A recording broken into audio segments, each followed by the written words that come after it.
Welcome back to First Issues. Previously on the program, we started a series on self-awareness at the workplace with life coach Lily Rennie. We found out on that episode that while 95% of people believe they are self-aware, only 15% actually are. Lily shared that being self-aware is a conscious knowledge of your own self-being. She said that acknowledging your feelings, desires, abilities, motives, experiences and thoughts through self-awareness can help working professionals become better colleagues and overall well-rounded individuals. Lily joins us again this evening where we discuss what the starting point is to being more self-aware. Being self-aware is a tough ask. The reason why most people want to stay unaware is because there's a lot of things to face when one becomes aware of where you are. You need to see the choices that you've made and what it's come to.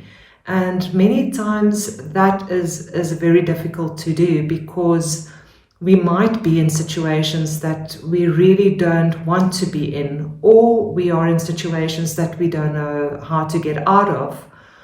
We also find ourselves in situations that we don't know how to deal with effectively. And so numbing and staying in a space where we are unaware and we don't really notice what is going on is almost the best option we have. You can see that having a strong core capacity is one of the things that is required when one wants to become more self-aware. Hold a space for the discomfort, and then ask the questions that arise when you do become aware. What am I doing? And why am I doing this? Am I doing this for the reasons that really resonate with who I am? Am I true to my values? Am I living a life that is authentic, that is really true to me? All of these questions can bring up very difficult emotions when you've gone down a road far enough that isn't true to yourself.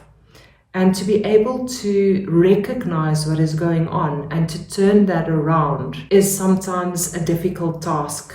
And therefore, we need to start building that core capacity in order to become really self-aware. How do we build a strong core capacity on the journey to being self-aware?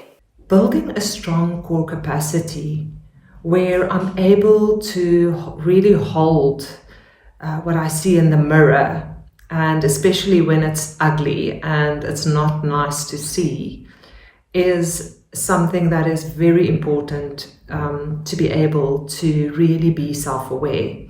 And one builds that strong core capacity through curiosity and compassion with oneself.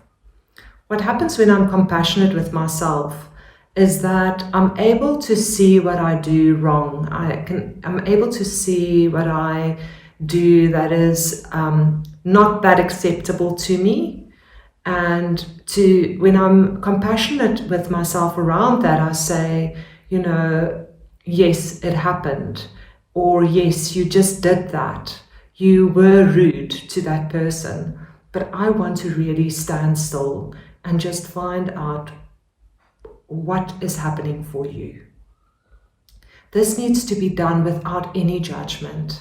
But this is where curiosity comes in, where I don't say, oh, you're a horrible person, or I don't like you for being so rude. But I rather become curious with myself and say, tell me about that. Tell me what happened for you.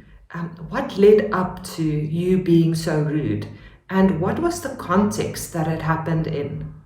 When I ask myself all of these questions, I start building that core capacity to start holding a space for myself to unpack these things.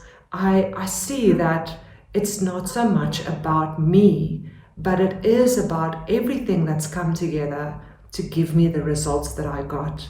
And that is an important thing to realize. during self-awareness, it really helps me to feel like I can do this. I can become self-aware without feeling like I'm just bad or nasty inside. Is there anything else that can be done, especially in an instance where, situations are out of our control, reprimands feel like personal attacks at workplaces, for example? Becoming self-aware is about noticing everything that has happened, that plays into it.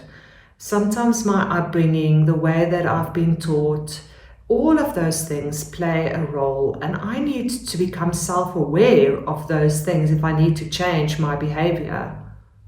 So asking a lot of questions, to become really curious, to become really compassionate with myself and say, sure, I see that you don't enjoy being so short-tempered, for instance. This is not who you want to be.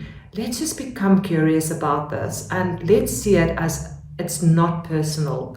We need to unpack this, look at the facts and see why is this happening? What are all the different things that play into this? And then find the answers that we're looking for.